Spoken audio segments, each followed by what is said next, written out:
Okay, in today's video I'm going to show you how to fix reverse mouse movement. It's very easy to fix, but don't skip any steps in this video.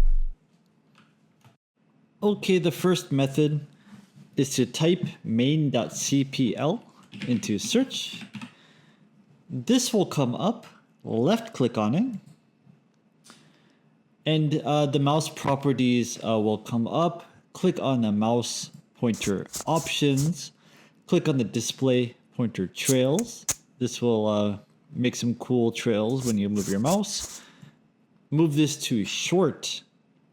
For this, you want to unclick this, hide pointer while typing, hit apply, and hit OK. This may solve your problem. Try this first to see if this solves it. If not, move on to method 2. So method 2, you want to go to device manager. So you type in device manager, you click on this.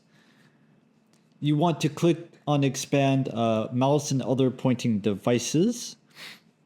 You want to right click on whatever device that you're using. You want to click on uninstall device and check delete the device software for this device and hit yes to restart. Now this should solve the problem. If it did, leave the video a like. If it didn't, leave the video a comment as to what the problem is.